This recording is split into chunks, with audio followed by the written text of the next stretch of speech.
it's not fun to be diseased and aged and feel bad. That's not the games we want to be playing. We really want to be doing other stuff with our time.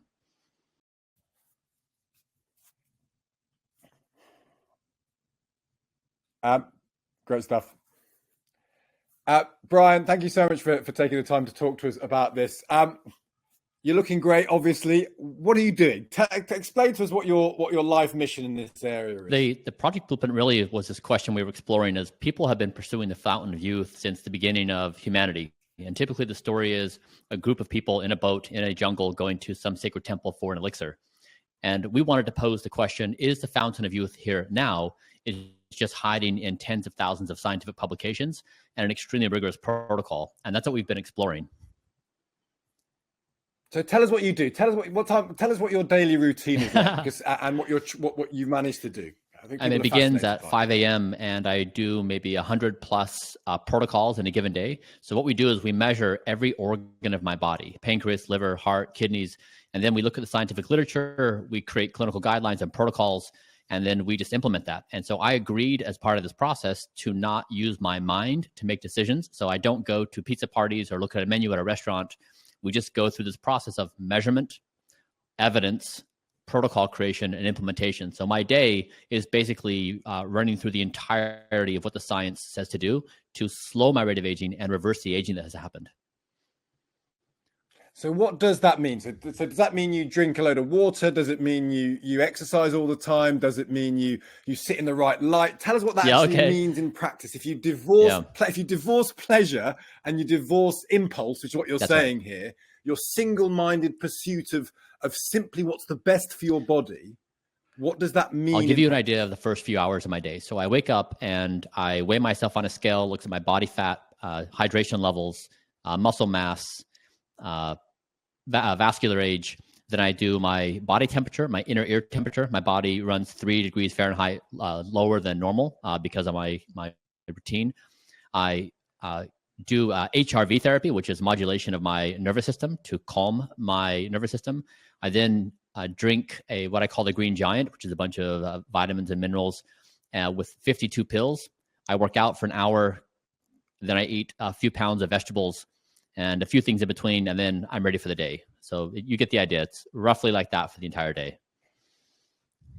And what do you not do? So do you eat meat? Do you eat sugar? Do you have alcohol? Is there any part of that sort of side of consumption that you can have a bit of? The protocol is vegan, but not by necessity, by choice.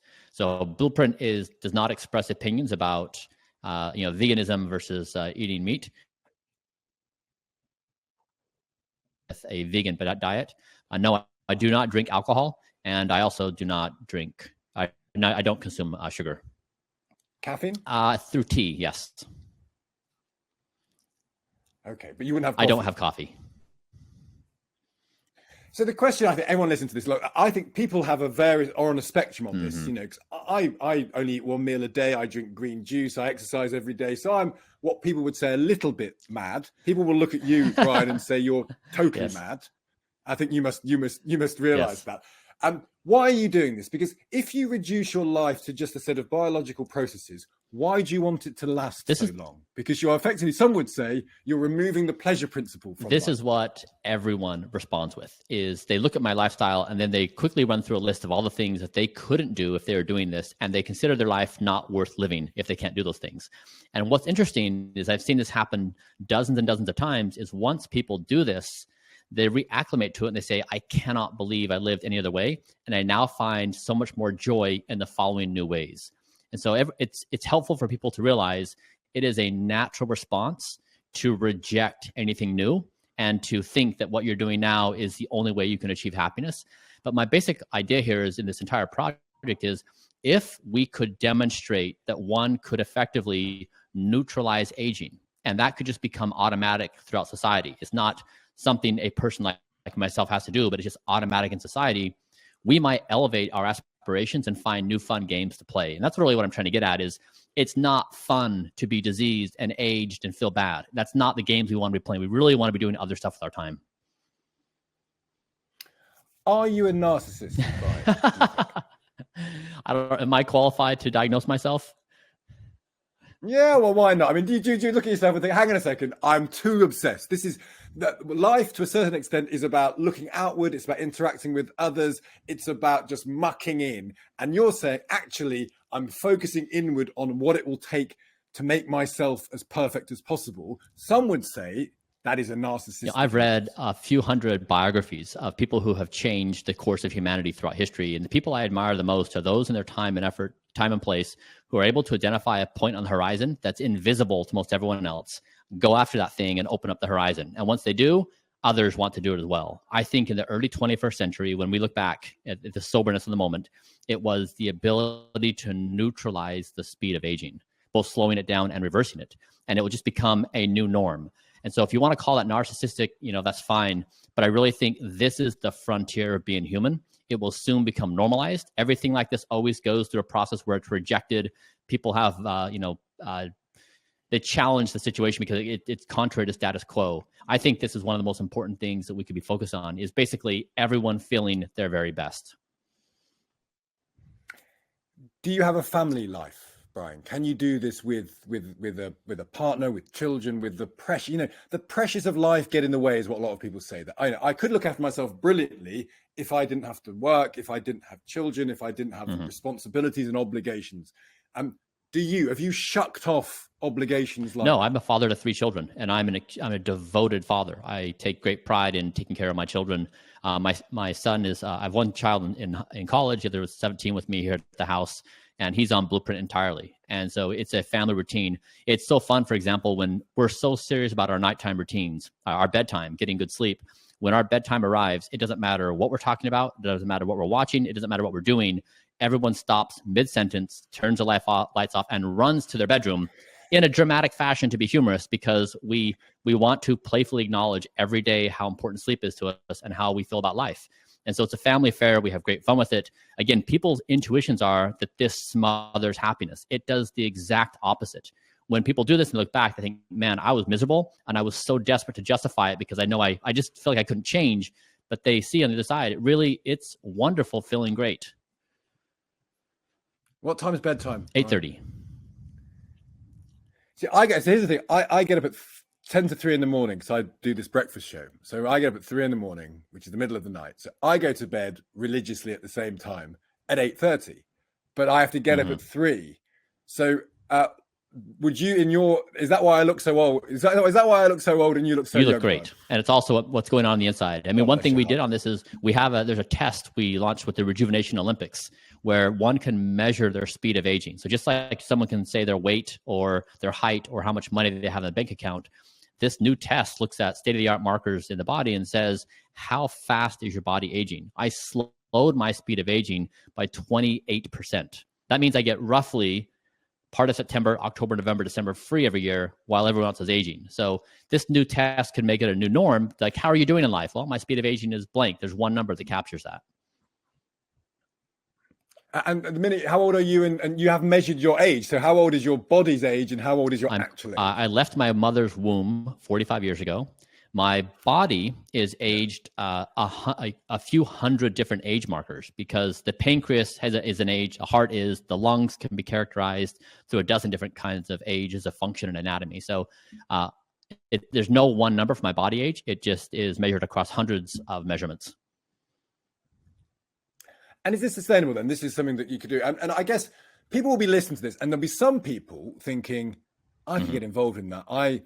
And I wonder if they will accept they might be obsessive characters to a certain extent, people who like routine, people who embrace routine, think, actually, I could do this. And there'll be some people who'll be throwing toast at the radio saying, this is dystopian. This guy is, why is he clinging to youth when youth is always transitory? We all die.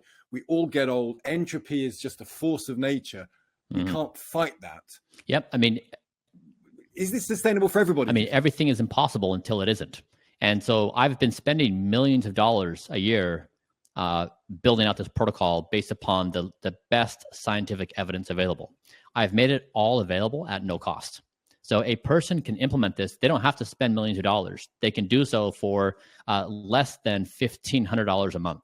It's very easy. And even if you want to do the basics, you can eat more vegetables, berries, and nuts, prioritize sleep and exercise. It's very easy. The primary thing I'm trying to achieve here is acknowledging that we as humans have this weird thing where we engage in self-destructive behaviors. We eat too much food, we eat the wrong kind of food, we drink alcohol, we smoke. We all know this, and we oftentimes feel helpless in stopping ourselves. And so that's why I agreed to say yes to the system. I will do what the protocol says no matter what, because my mind was a terrible steward of me. And I now have a system that takes better care of me than I could myself. And I'm so grateful for it. We, in this country, we have this huge problem. We have an NHS, national health system. It's free, which is marvelous. But we also have a very unhealthy population, not as unhealthy as in the United States, actually. But effectively, what we're saying is we have this safety net. So there is an argument that what we do is we batter our bodies, we abuse our bodies, because we ultimately know someone else takes responsibility for them in the end at no cost to us. We wreck our bodies, someone else will tend to them. And actually, as we all get older, as we all survive longer, the system that we built to do that starts to cave. Is this the beginnings of a philosophy that says the first person who can deal with your health isn't a doctor? Exactly right. And you nailed it. I mean, basically, this is what I'm trying to suggest is if I can achieve stable and durable results in dramatically slowing my speed of aging and reversing it, it changes the calculus for the human race, because people do these self-destructive behaviors because they consider decay, aging, disease, and death to be inevitable. So why not just follow the path? And everyone takes solace that everyone does these things together. It's easy to go out and drink with friends. It's easy to do and overeat because everyone does it, and you feel comfort in the crowds of doing things. But if there's an example showing that that doesn't have to be the case, and you don't have to feel awful as you get older, it may change the psyche of how we think about time. And that's really what I'm going after, is a fundamental shift on how we understand ourselves related to time. But you will die, Bryan, and do you accept that? Do you accept that you might be able to prolong your life, you might be able to live healthier for longer, but at some point, your body will fail you? I don't know why I would accept that statement. Because you can't think you're going to live forever. I don't don't know why anyone could make a statement to suggest that's true in the early 21st century. Well, I guess the question, no living thing has ever lasted forever. I mean, it depends on how you define a living thing. But again, that statement has to be looked at in the early 21st century with the emergence of the technologies we have today. It is a very difficult time in the history of the human race to say something is not possible. We have more... Really? So you feel it is not impossible in your mind that you might not die? It is one has never been at greater risk of making a prediction of impossible than at this time and place in the history of the human race. We have more powerful tools of intelligence with artificial intelligence paired with humans than we ever have. And I don't know if I would take the side and put strength weighting impossibilities. We've seen this over the past couple of years. Let me just flip the question finally, Bryan. Look, this is so interesting. I'm so grateful for you talking to us, because I find this fascinating, and you know, you're putting forward very rational responses here. No one, I think, will listen to this and think he's crazy. They might think he's someone I can't follow, but I think that they understand the rationality of it. Do you want to live forever? Yeah. And why do you want to live forever? Because in some ways, finite existence is what gives existence savor. Yep. Here's what I'd respond with you to that. Do you want to live tomorrow? Okay, yes. When tomorrow night arrives, can you imagine you want to live the next day? We don't. Okay. So you feel it's you feel it's just it's a series of one days, and why would you ever put a stop? The whole idea of asking does someone want to live forever, it's a absurd question that breaks the human brain. We should not pose it. All we care about is, do we want to live tomorrow? And somehow, most of us at the end of each day has something to look forward to tomorrow. And when tomorrow arrives, we want to feel our very best. We don't want to feel aches and pains. We don't want to feel cloudy in mind. It is awful being in a compromised health situation. We all know it. Being sick or having some, being hurt, it is not a good thing. And so if we can agree that we all want to be our best, it would make sense that we say, you know what? Let's stop the self-harm we do to ourselves individually and culturally as a society. Let's stop asking the individual to have to navigate life, to go to work past 50 different fast food places, all the different sugar coffee shops that are offering there, all the bad algorithms asking us to spend time on social media and watching shows. Let's rethink ourselves and contemplate what is the future of human potential. It's time we get serious about our potential. We plan for everything in life. Why not as a species? Why wouldn't we look at that horizon? Well, listen, it's a very thought-provoking thing. You're looking forward to tomorrow evening, getting up at 5 o'clock to have your 52 pills, your hour of workout, and your green juice. Nothing makes me happier. Well, listen, people will either agree with you or they won't. But Bryan, it's a really interesting philosophy, and you're living it. So thanks for having me. To talk to us about it.